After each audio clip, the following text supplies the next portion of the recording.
Kami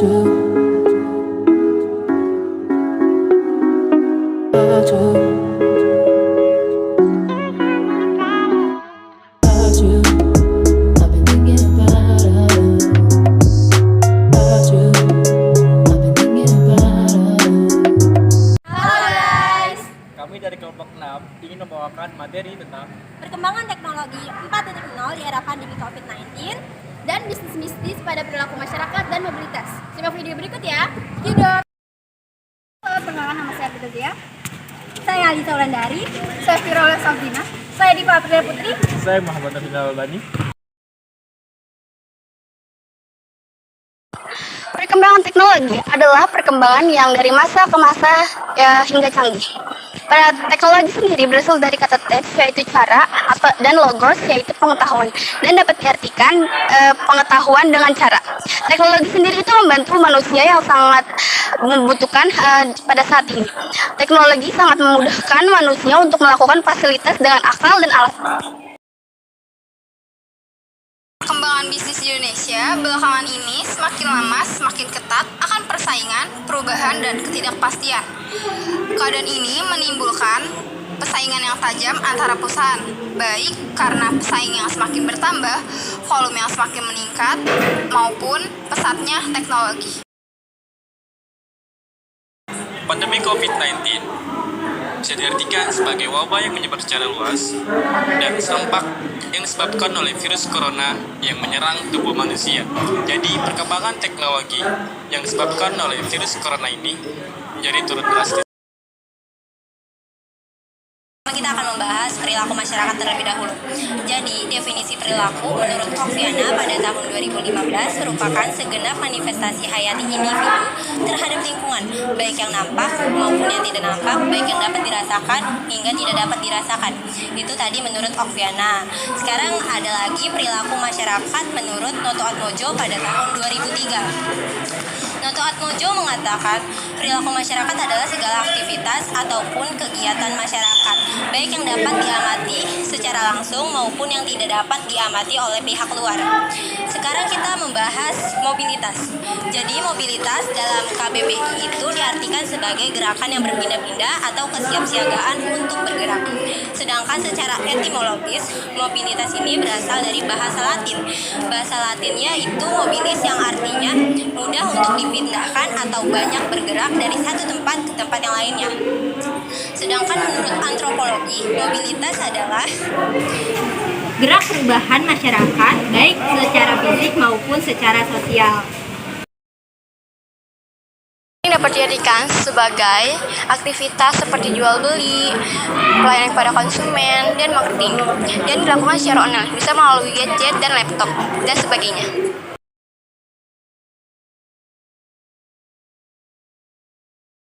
Perkembangan teknologi mengenai aspek pada bisnis. Kemajuan teknologi seiring berjalannya waktu akan membawa banyak perubahan bagi gaya bisnis. Perkembangan teknologi bagi bisnis diantaranya yang pertama, pertukaran dan penyampaian informasi menjadi lebih cepat dan mudah. Yang kedua, mempercepat produksi dan distribusi. Yang ketiga, membantu alur perusahaan menjadi lebih mudah dan lebih terkontrol. Yang keempat, mendukung kegiatan operasional perusahaan.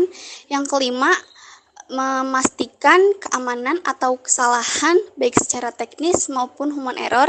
Yang keenam, memudahkan penyampaian informasi baik secara keuangan, kompetitor, selera konsumen, atau target pasar. Adanya COVID-19 ini memberi pengaruh besar terhadap perilaku hidup masyarakat dari berbagai aspek, khususnya aspek sosial dan ekonomi.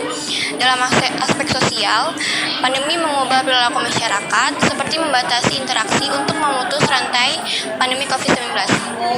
Dengan adanya kemajuan 4.0 ini juga memberi pengaruh besar terhadap ekonomi untuk masyarakat. Karena adanya kemajuan teknologi ini bisa membantu masyarakat di pandemi COVID-19 khususnya pada berjualan. Masyarakat bisa berjualan secara online dan dipasarkan melalui media sosial maupun e-commerce. 1 tahun lebih pandemi, anak dan remaja Indonesia menghadapi tantangan kenormalan baru. Pandemi memiliki dampak sekunder yang luas terhadap masyarakat Indonesia dan kehidupan sehari-hari. Upaya COVID-19 yaitu ada 6 aspek: kemiskinan, pembelajaran, kesehatan, pembelajaran mental, dan gizi. Pergerakan manusia dari satu tempat ke tempat lain kini terbatas karena adanya COVID-19. Upaya pembatasan ini dilakukan dengan kebijakan social distancing, dengan harapan memutus penyebaran COVID-19.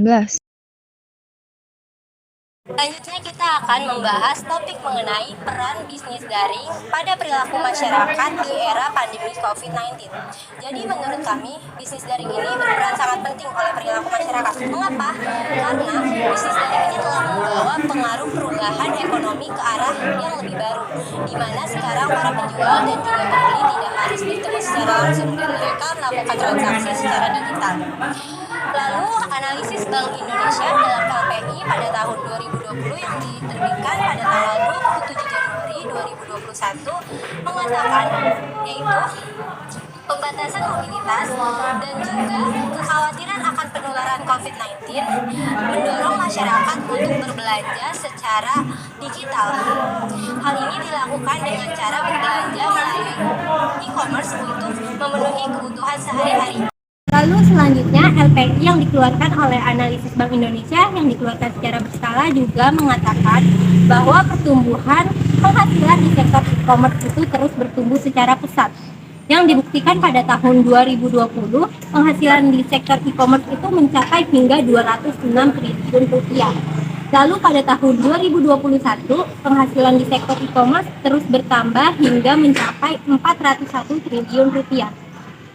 Selanjutnya, analisis Bank Indonesia juga mengatakan bahwa pada tahun 2023 telah bertambah hingga 31% atau mencapai 526 triliun rupiah.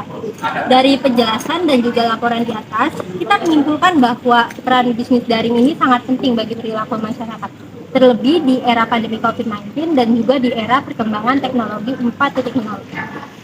Yang biasanya masyarakat jika ingin berbelanja harus ke pasar, harus ke minimarket, supermarket. Sekarang kan karena pandemi COVID, jadi mereka tidak bisa bebas nih berbelanja ke pasar ataupun ke minimarket.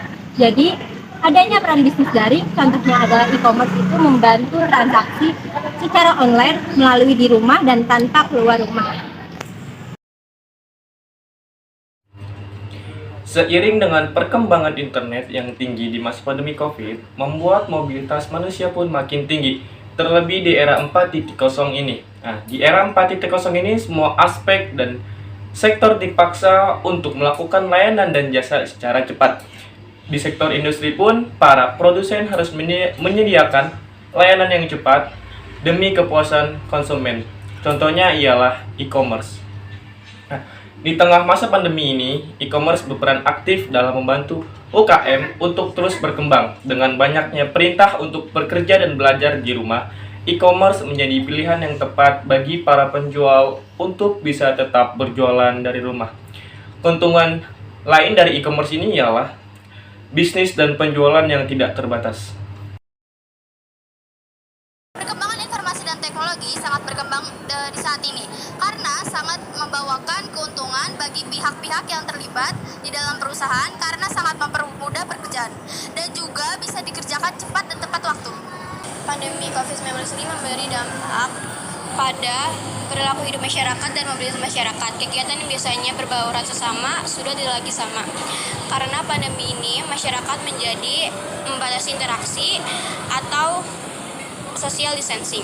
Mobilitas masyarakat yang biasanya berpergian keluar kota atau daerah menjadi batas karena adanya COVID-19. Pandemi COVID-19 yang membatasi masyarakat untuk melakukan kegiatan di luar rumah merupakan potensi para pembisnis daring. Bisnis daring atau online sangat membantu masyarakat untuk melakukan transaksi tanpa harus keluar rumah. Contohnya, membeli barang di Shopee, memesan makanan melalui aplikasi Gojek. Sekarang kita membahas peran dari generasi Z.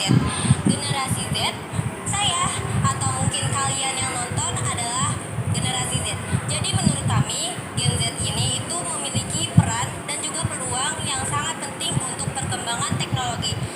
dan juga bisnis daring. Mengapa? Karena Gen Z ini lahir ketika perkembangan teknologi itu lagi bertumbuh secara pesat, dan juga keseharian dari Gen Z ini itu tidak lepas dari gadget. Contohnya seperti handphone, laptop, komputer, dan lain-lain. Generasi Z juga harus menguasai literasi digital serta mengetahui etika dalam bermedia sosial. Yaitu yang pertama adalah jangan mengumbar hal pribadi, yang kedua hindari kata-kata kotor, yang ketiga jangan menyebar konten pornografi dan sara, yang keempat saring sebelum sharing, yang kelima itu adalah jangan plagiat, yang keenam pahami konten secara menyeluruh, yang ketujuh opini dengan fakta dan data, dan yang terakhir adalah jangan menggunakan nama samaran.